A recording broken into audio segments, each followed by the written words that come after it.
আমি কি আলোচনা কৰি আছিলোঁ? পোহৰৰ পাঠ, নহয় জানো? এতিয়া পোহৰ কাক বোলে বুলি ক'লে আমি কি ক'ম? কোনে ক'বা? পাহিয়ে ক'বা। কোৱা, পোহৰ কাক বোলে? যাৰ সহায়ত বস্তু এটা দৃশ্যমান হয় তাক পোহৰ বোলে। গুড, বহা।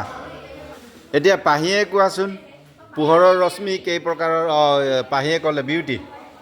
পোহৰৰ ৰশ্মি তিনি প্ৰকাৰৰ। কি কি? সমান্তৰাল ৰশ্মি, অভিসাৰী ৰশ্মি, অপসাৰী ৰশ্মি। অপসাৰী ৰশ্মি, ঠিক আছে, বহা।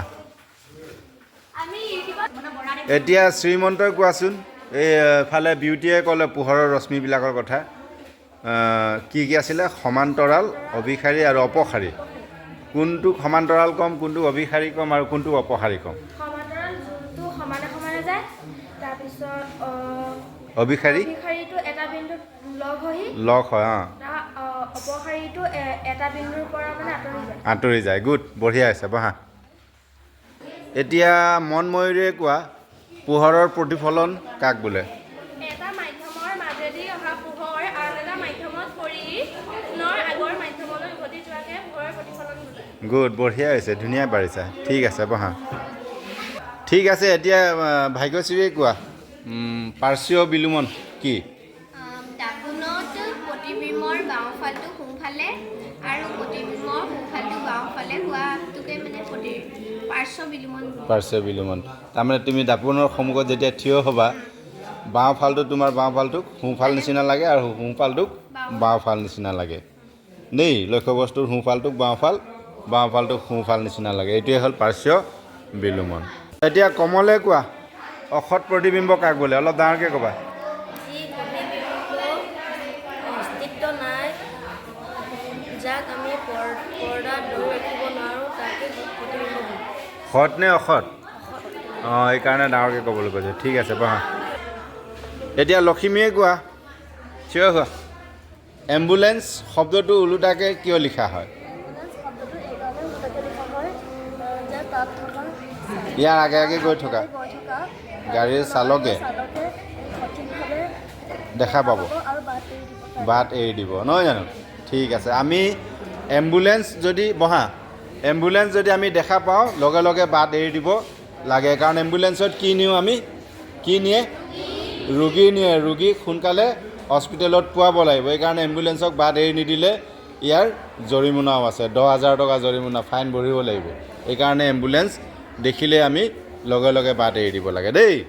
এতিয়া আমাৰ ৰিকুমণিয়ে ক'ব, ৰিংকুমণি ন, থিয় হোৱা। দাপোন কেই প্ৰকাৰৰ? কি কি? এক সমতল দাপোন, 2 অৱতল দাপোন আৰু 3 উত্তল দাপোন। দাপোন, ঠিক আছে। আৰ্দ্ৰশ্ৰী কোৱা, উত্তল দাপোন কেনেকুৱা? উত্তল দাপোনটো উত্তল দাপোনৰ প্ৰতিবিম্ব সৰু আৰু ই অসৎ। আমি দাপোনৰ কথা আলোচনা কৰিছিলোঁ।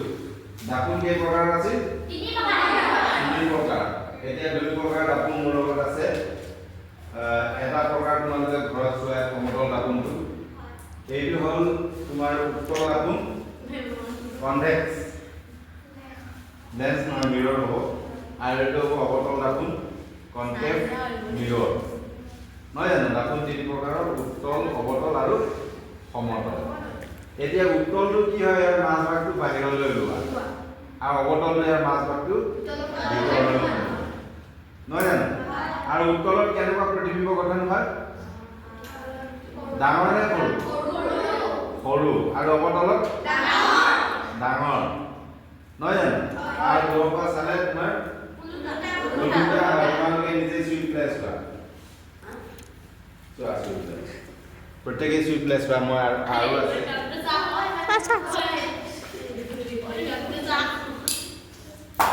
আৰু এযোৰ আছে, এইটো উত্তলটো সৰু দেখা যাব আৰু অৱতলটো ডাঙৰ দেখা যাব, ওলোটা দেখা যাব। ওচৰৰ পৰা চালে ডাঙৰ দেখা যাব আৰু অকণমান দূৰৰ পৰা চালে ওলোটা দেখা যাব।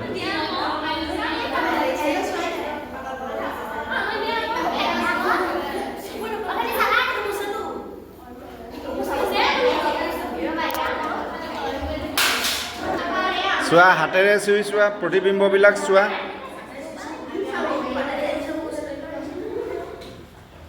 চোৱা এতিয়া এইটো হ'ল লেন্স এটা হ'ল উত্তল লেন্স আৰু এটা হ'ল পাৰ্থক্যটো কি উত্তলটো মাজভাগ শকত আৰু অৱতলটো মাজভাগ পাতল এতিয়া তোমালোকে নিজে চুই চোৱা আৰু ইয়াত কেনেকুৱা প্ৰতিবিম্ব হয় এইবিলাকো ইফালে দি থাকা ওৱান আফটাৰ আনাডাৰ চুই গৈ থাকা চাই গৈ থাকা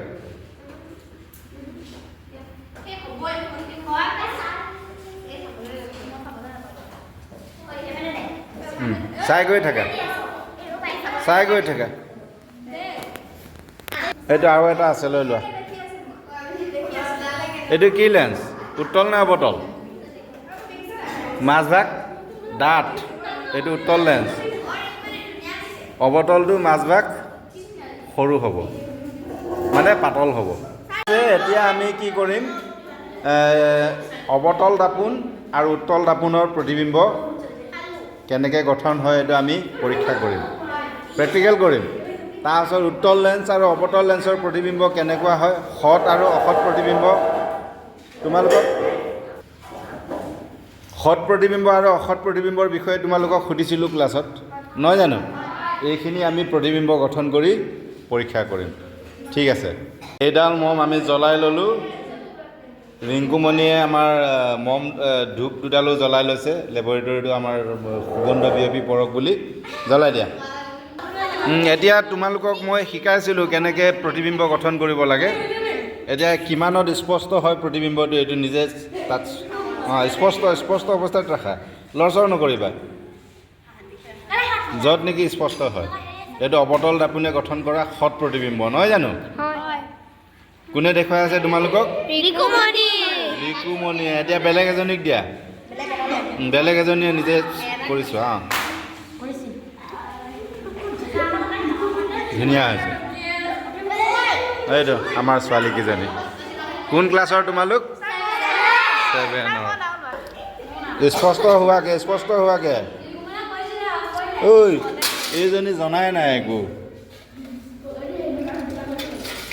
এনেকৈ লাহে লাহে চপাই নাই য'ত নেকি তোমাৰ স্পষ্ট দেখা যাব তাত ৰৈ দিবা স্পষ্ট হৈছেনে নাই এতিয়া হৈছে ইমানত ৰৈ দিয়া আচলতে ইয়াত কি কৰিব লাগে আমি ষ্টেণ্ড বনাব লাগে হাতেৰে লৰচৰ হৈ থাকে যে ষ্টেণ্ড কৰিব লাগে কিন্তু এতিয়া আমাৰ ষ্টেণ্ড ৰেডি নাই কাৰণে তোমালোকক হাতে হাতে কৰি দেখুৱালে ঠিক আছে এতিয়া আমি লেন্সৰ এইজনী ভাগ্যশ্ৰী একদম স্পষ্ট কৰি দিয়া স্পষ্ট কৰি পেলাই ৰৈ দিয়া বঢ়িয়া হৈছে আমি ষ্টেণ্ড বনাব লাগে কিন্তু ষ্টেণ্ড নাই এতিয়া হাতত ৰেডি কৰা নাই হাতে হাতে কৰাই দিছোঁ ঠিক আছে এইটো কোন আহিল মিনটো স্পষ্ট কৰাকৈ আৰু অলপ চপাই দিয়া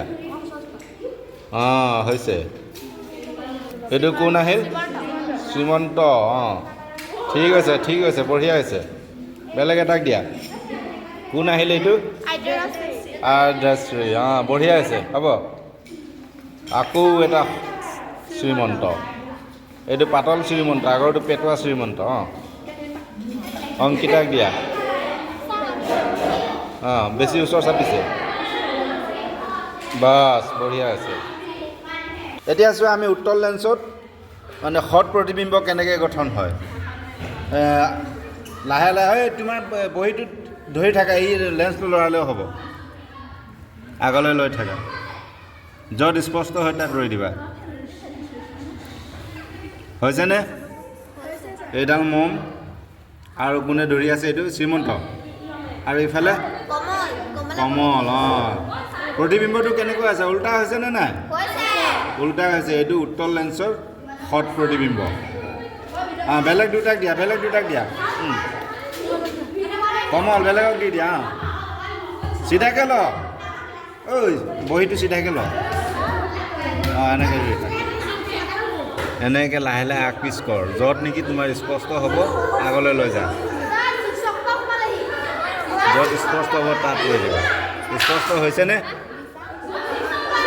মমটো এই সূৰ্যৰ পোহৰত যে 7টা ৰং আছে সেইটো প্ৰিজমৰ সহায়ত আমাৰ শ্ৰীমন্তই দেখুৱাই আছে সেইটো কোনে দেখুৱাই আছে এইটো সেইটো দেৱজিতে দেখুৱাই আছে এয়া প্ৰিজম লৈ আছে শ্ৰীমন্তই আৰু অলপ স্পষ্ট কৰিব পৰা হ'লে ভাল আছিল ওচৰলৈ লৈ গৈ থাকাচোন অঁ আকৌ অঁ বঢ়িয়া হৈছে এতিয়া সুন্দৰ হৈছে ঐ তোমালোক দুটা আঁতৰি দিয়া এতিয়া এই সূৰ্যৰ পোহৰত যে 7টা ৰং আছিলে কি আছিলে চমুকে কি বুলি কয় বেঙুনী হেহা ফুল অঁ কি আছিলে কোৱাচোন বেঙুনীয়া ধলনীলা নীলা সেউজীয়া হালধীয়া সুমথিৰা ৰঙা